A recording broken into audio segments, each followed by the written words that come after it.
Hi, my name is Isabella Pivotone. Thank you for joining our newscast. I'm with Genesis, and she's a burn expert.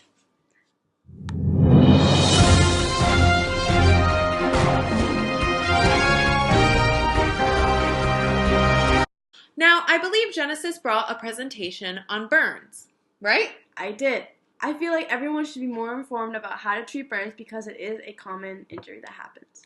Now, Genesis, the people are wondering, why is learning about first aid important? Well, Isabella, if you want to get a job in the medical field, if you want to be a lifeguard or a camp counselor, you will have to learn about first aid.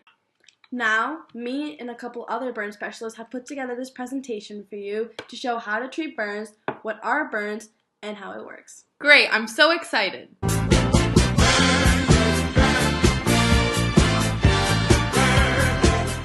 A burn is a traumatic injury to the skin, and sometimes the underlying tissues as well, caused by contact with extreme heat, chemicals, radiation, or electricity. An estimated 50% of burns are caused by spilled food and drinks, while the remainder are caused by hot tap water and hot objects such as irons, stoves, and heaters. 44% of all admissions to burn centers result from fire or flame burns. The American Burn Association states that out of the 3,400 U.S. burn injury deaths each year, 2,550 of those deaths are a result of residential fires. Direct contact with a hot source accounts for 9% of burn center admissions, while electrical burns account for 4% and chemical burns account for 3%.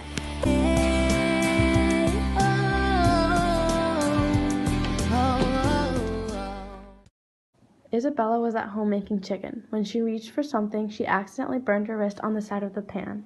First step, stop. Sam sizes up the scene and sees that Isabella burned her wrist on the side of the pot. She quickly moves Isabella away from the heat source and moves the pot back to the back burner. Step 2, cool. Sam takes Isabella to the sink to cool the burn and relieve pain by using clean cold water for at least 10 minutes. Step 3, cover. Sam then covers Isabella's wrist with a sterile dressing. Make sure that the dressing is sterile or at least clean, because burns leave the person highly susceptible to an infection. To prevent burns, be extra cautious around hot surfaces, including stoves and fireplaces.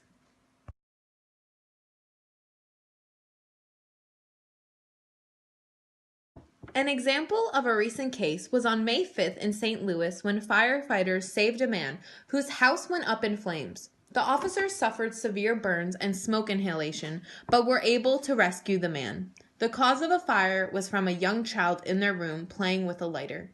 All people from the house went to the hospital, and one of the officers were treated for burns. Luckily, they all survived.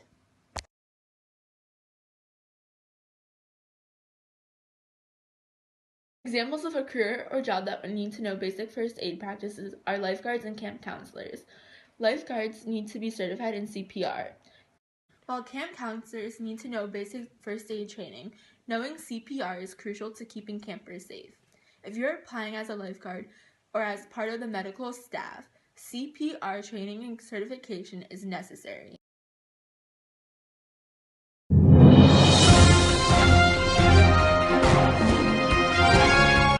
Genesis, that report was so interesting. Thank you so much. It was very informative, and I'm sure a lot of people learned a lot from it. I hope they did. So, Genesis, can you sum up the 3 steps for treating a burn victim? Of course. Just remember the 3 keywords: stop, cool, and cover, and you can be able to treat any burn. Wow, thank you so much. Everyone, give a round of applause to Genesis. Thanks for stopping by, old pal. It was my pleasure. Oh, don't interrupt me, alright.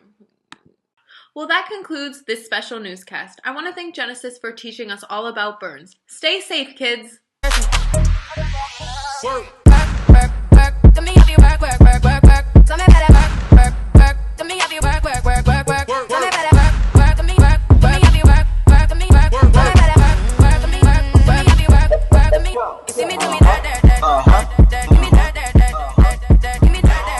Hey, Genesis, you're ugly. Now that's what I call a burn. Now, Genesis, why is learning about first aid important? Well, Isabella, burns are actually really common and can occur to anyone, to babies, to all the way to all